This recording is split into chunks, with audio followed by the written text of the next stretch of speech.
এলো রমজান। আসসালামু আলাইকুম ওয়া রাহমাতুল্লাহি ওয়া বারাকাতুহু। বন্ধুগণ, তারাবিয়হ আল কোরআন অনুষ্ঠান থেকে সকলকে জানাচ্ছি আন্তরিক মোবারকবাদ। রমাদান কারীম, আলহামদুলিল্লাহ। তারাবিহ সালাতের মধ্যে আমরা কুরআন তেলাওয়াত করি এবং শুনি। আছে এর মধ্যে আল্লাহ পাকের পক্ষ থেকে অসংখ্য মেসেজ। আবার আল কোরআনের সাথে আমাদেরকে জড়িয়ে থাকতেই হবে। রমাদান কারিমেই নাজিল হয়েছে মহাগ্রন্থ আল কোরআন।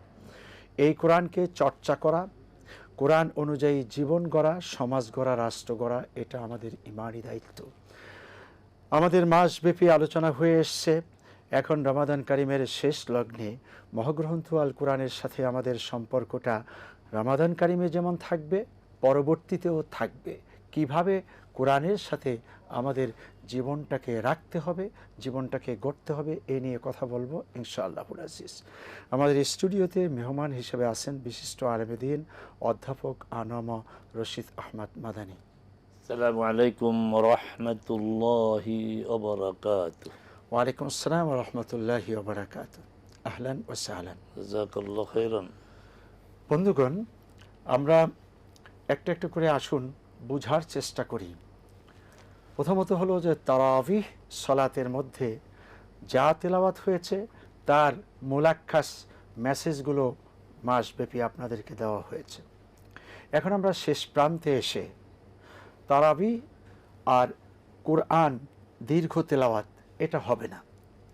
অধিকাংশ লোকের বক্তব্য হলো সূরা তারাবি, হয়তো বা 2 দিন বা 3 দিন যা চলছে। কিন্তু সূরা হলে তো সেটা কোরআন। আবার হলো যে কোরআনে কারিমের সাথে আমাদেরকে যুক্ত থাকতেই হবে, এ লক্ষ্যে যদি বলেন। আল্লাহুম্মা লাকাল হামদু হামদাশ শাকিরিন ওয়া সাল্লি ওয়া সাল্লিম আলা রাসূলিকাল আমিন ওয়া আলিহি ওয়া সাহবিহি ওয়া মান তাবি'আহুম বিইহসানিন ইলা ইয়াউমিদ্দিন। আপনার সূচনা বক্তব্য তো খুব স্পষ্ট যে কোরআনের সাথে আমাদের সম্পর্কটা থাকবে অব্যাহত বছরব্যাপী, শুধু রমাদান না।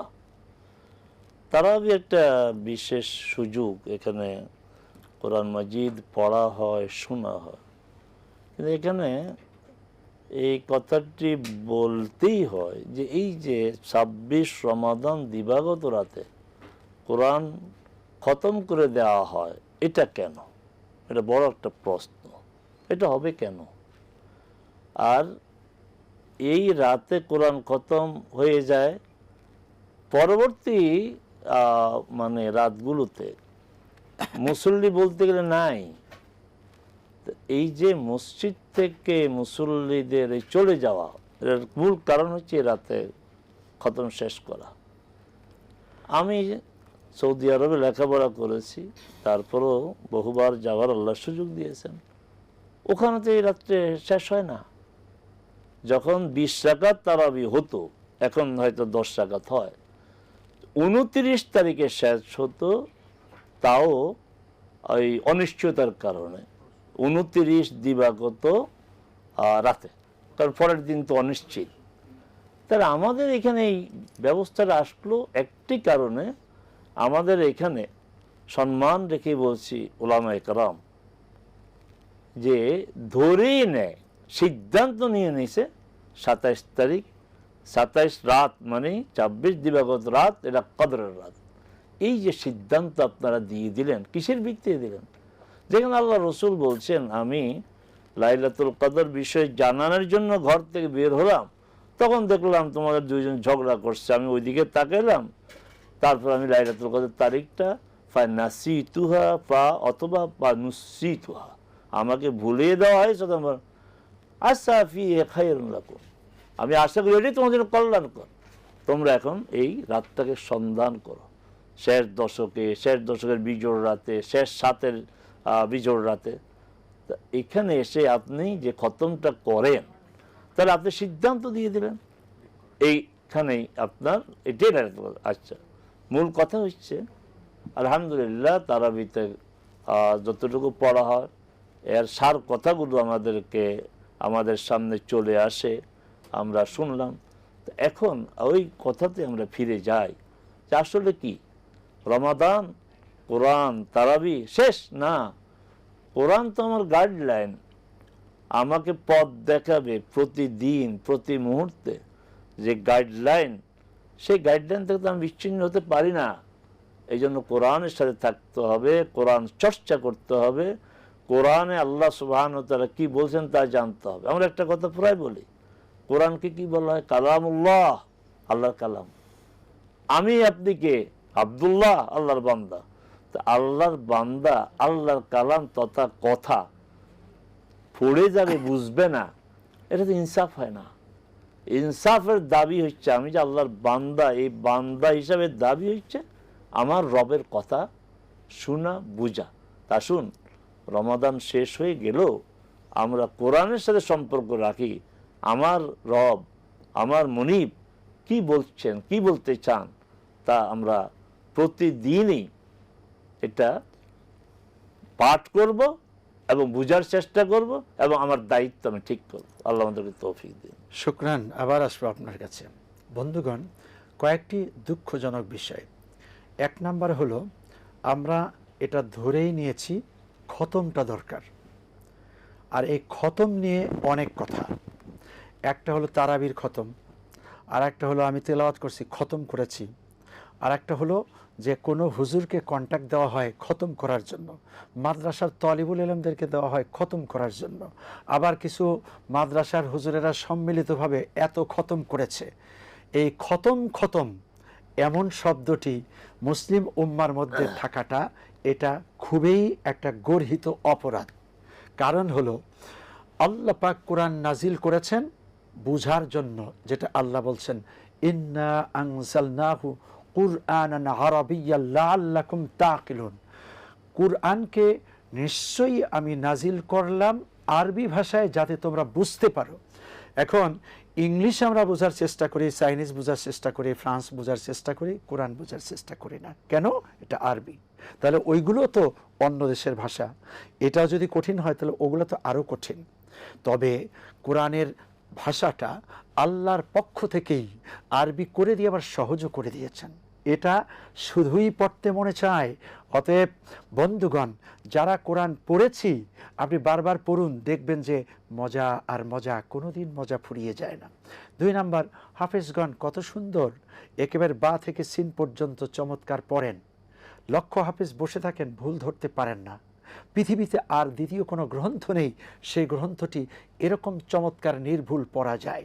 3 নাম্বার হলো, এত ভাবের ব্যঞ্জনা, কাব্য, ছন্দ, যোজনা পৃথিবীতে আর কোথাও পাওয়া যাবে না। আবার অর্থের সুমহান গভীরতায় পৌঁছে গেলে আমাদের জন্য যে কত মধু, কত মজা। অতএব কোরআনের সাথে জড়িয়ে থাকবো। এবার কখন? শুধু কি রমাদান কারিমে? না। আর শুধু খতম করার জন্য? না। বরং রাসূলের কাছে নাজিল হয়েছে, রাসূল বুঝেছেন, সাহাবা একরামের কাছে একটি আয়াত পেশ করেছেন, তারা সেটা মুখস্থ করেছেন, আবার সেটার উপর আমল করেছেন। তাদের তো আর বোঝানোর কিছু ছিল না, আমল করেছেন, এরপর আবার সামনে গিয়েছেন। এখন আমরা খতম নিয়ে পেরেশানিতে থাকি, বোঝার চেষ্টা মোটেও করি না। এমনকি আসসালামু আলাইকুম সালামটা দেওয়ার ক্ষেত্রে আমরা অশুদ্ধ বলি, বিসমিল্লাহির রহমানির রহিম এখানেও অশুদ্ধ, কুল আউযু বিরাব্বিন নাস এখানেও অশুদ্ধ। না, আপনি শুদ্ধ করে একটি সিলেবাস হাতে নিয়ে সূরা ফাতিহা থেকে ফিল পর্যন্ত ভালো করে শিখুন, শুদ্ধ। এরপরে সেটার অর্থ বুঝুন, তা দিয়ে আপনি নামাজ আদায় করুন। কোরআনের সাথে যুক্ত থাকতে কত বেশি মজা লাগবে আপনি টের পাবেন, এবং কি পড়তেছেন সেটা যখন আপনার উপলব্ধিতে থাকবে আপনি মজা পাবেন। এই যে তারাবিহ ও কোরআন, তারাবি চলে গেছে বা এখন সূরা তারাবি হবে, সারা বছর তারাবি হবে না, কোরআন কি বিদায়? খতমের সাথে সাথে আমরাও কি খতম? যেটা মোহতারাম একটু আগে বললেন, 26 তারিখ দিবারত রাত্রিতে খতম হলো, মুসল্লিরাও খতম হয়ে গেল, আর এই মসজিদে আসার দরকার নেই। এটা কি দুঃখজনক নয়? রাসূল কারীম সাল্লাল্লাহু আলাইহি ওয়াসাল্লাম শেষ রমাদানে কোমরে গামছা বেঁধে একজন লেবার যেভাবে কাজ করে তিনি ইবাদতে সেরকম ঝাঁপিয়ে পড়তেন, অন্যদেরকে জাগাতেন, পরিবারের সদস্যদেরকে জাগাতেন। সাহাবায়ে কেরাম ক্রন্দন করতে থাকতেন যে রমাদান বিদায় হয়ে চলে গেল, আবার কি রমাদান পাবো, কি হবে? মা বাবা হারালে যেরকম কাঁদেন সেরকম কাঁদছেন।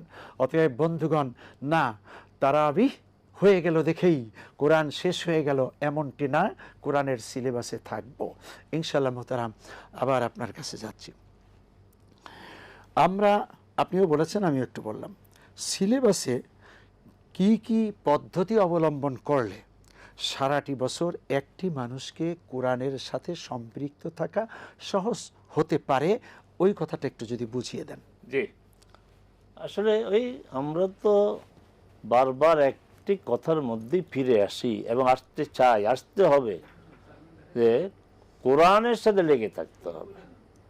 এবং সেই কোরআন শুধু পড়া না, এই যে বলে খতম, হ্যাঁ, আমাদের বারাকাতি সাহেব চমৎকার করে বলেছেন যে তারাবির খতম, ব্যক্তিগত খতম, দলীয় খতম, এই খতম করেই কোরআনটাকে খতম করে দিয়েছে। খতম শেষ করে দেয়, শেষ।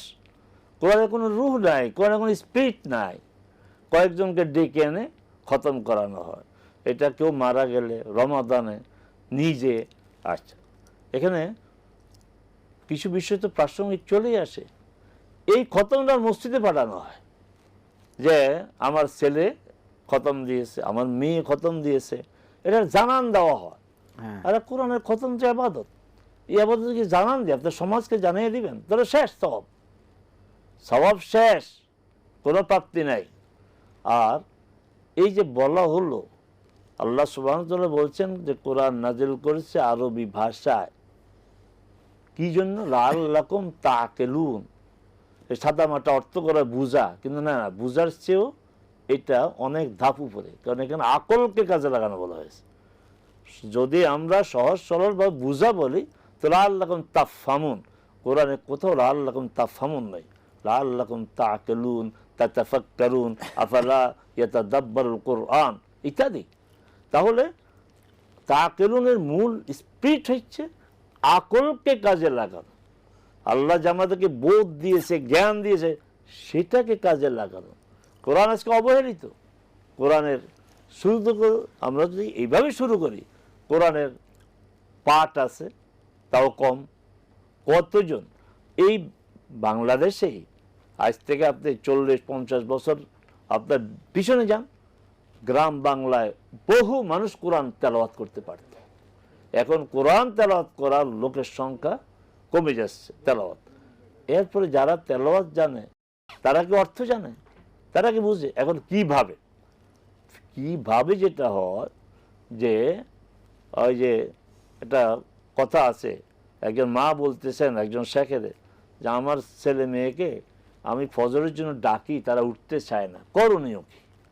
তখন বলছে যে আচ্ছা, আপনার যদি দেখেন যে ভূমিকম্প হচ্ছে বা কোনো বিপদ এই বিল্ডিংয়ে, তখন আপনার ছেলে মেয়েকে আপনি কীভাবে জাগাবেন? ওইভাবে জাগান, দেখবেন জাগবে। তাহলে কোরআন সাথে সম্পর্কটা হবে কিভাবে? আমি যদি সর্বাধিক গুরুত্ব দিই, যেটা আমরা একটু আগে বলেছি, আমি আল্লাহর বান্দা আর কোরআন হচ্ছে আল্লাহর কথা, আল্লাহর বাণী। আমি আল্লাহর বান্দা হয়ে আল্লাহর বাণী, আল্লাহর কথা, বক্তব্য বুঝতেই হবে। যদি এইভাবে আমরা সিদ্ধান্ত নেই, তাহলে কোরআনের সাথে আমাদের সম্পর্ক হবে। আবারও বলছি, বেশি পড়বেন না, কম পড়েন, যতটুকু পড়েন ততটুকু বুঝেন। বিশেষ করে সলাতে যে সূরাগুলো ছোট ছোট, এগুলো আমরা এখন থেকে সিদ্ধান্ত নেব যে যা ঘটার ঘটেছে, যা হারানোর হারিয়েছি, আমরা এখন থেকে কোনো সূরা না বুঝে পড়ব না। শুকরান, জাযাকুমুল্লাহ। বন্ধুগণ, আপনি যদি ইমার্জেন্সি সেলের খবর নিতে চান, তাহলে কি আপনি ফোন করেন না? আবার ফোনে জিজ্ঞেস করেন না, বাবা তোমার স্বাস্থ্যটা কেমন, তোমার এই মুহূর্তে কি দরকার? ঠিক তদ্রূপভাবে একজন হুজুরের সাথে আপনি সম্পর্ক করুন। আজকে ডিজিটাল পৃথিবী, প্রত্যেকের হাতেই তো মোবাইল আছে, হুজুরেরও আছে, আপনারও আছে। হুজুর, আমি কিন্তু বিপদে আছি, জীবনে অনেক কিছু করেছি, অনেক কিছু শিখেছি, কিন্তু কোরআন অশুদ্ধ, নামাজ অশুদ্ধ, এখন কিন্তু আমাকে কবরে যেতে হবে, অতএব শুদ্ধ করব। কিভাবে হুজুর? আপনাকে আমি কিছু হাদিয়া দিব, আপনি প্রত্যেক দিন আমাকে 2-3টা শব্দ শিখিয়ে দিবেন। হুজুর বলবে যে কোনো হাদিয়া লাগবেই না, আপনি শুধু আমাকে ফোন করবেন। এই যে হুজুর বললেন ফোন করবেন আর আপনি করবেন, একটা টাইম ঠিক করে নেন, অথবা হুজুরের সুবিধা মতো আপনার সাথে একটা ট্রানজ্যাকশন হবে, আসসালামু আলাইকুম ওরহমতুল্লাহ।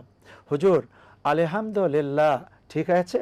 হুজুর বলবেন না, বলুন আলহামদুলিল্লাহি রব্বিল আলামিন। এই যে দেখুন, আপনার মোবাইল দিয়ে আজকে আপনি এতটুকু শিখলেন, কালকে আবার আরেকটা, এরপরে আরেকটা শব্দ, এভাবে করে আপনার সূরা ফাতিহাটা ঠিক হয়ে গেল। আপনি মোবাইলে কোনো একজন হুজুরের সাথে কন্ট্যাক্টটা করে নেন, আর আপনি একটা প্রোগ্রাম হাতে নেন যে আমাকে এখন মরতেই হবে। ঠিক মোহতারাম বললেন না, ভূমিকম্প হলে যেরকম জাগতে হবে, আপনারও মৃত্যুর ভূমিকম্প এটা মনে করে শিখতেই হবে। আপনি এই শেখার চেষ্টা করুন, দেখবেন যে 6 মাসের মধ্যে আপনি একজন বিশুদ্ধ মোমেন হয়ে যাবেন। আল্লাহ পাক আমাদেরকে কবুল করুন। মোহতারাম কষ্ট করে এসেছেন, জাযাকুমুল্লাহ। আজ তাহলে এ পর্যন্ত। কোরআনের সাথে থাকতে হবে, এই প্রোগ্রামে থাকতে হবে, এবং নামাজ শুদ্ধ করার জন্য, ইমানকে শুদ্ধ করার জন্য, ইবাদত শুদ্ধ করার জন্য কোরআনের বিকল্প নেই। আর একজন হুজুরের সাথে কন্ট্যাক্ট করে আমরা কোরআনকে বিশুদ্ধ করব। অন্তত ন্যূনতম যেটুকু সিলেবাস নামাজে দরকার, ব্যক্তিগত জীবনে দোয়া, কালেমা, তাসবিহ, তাহলিল যেটুকু দরকার, আল্লাহ শিখার তৌফিক এনায়েত করুন। আসসালামু আলাইকুম ওয়া রাহমাতুল্লাহি ওয়া বারাকাতুহু।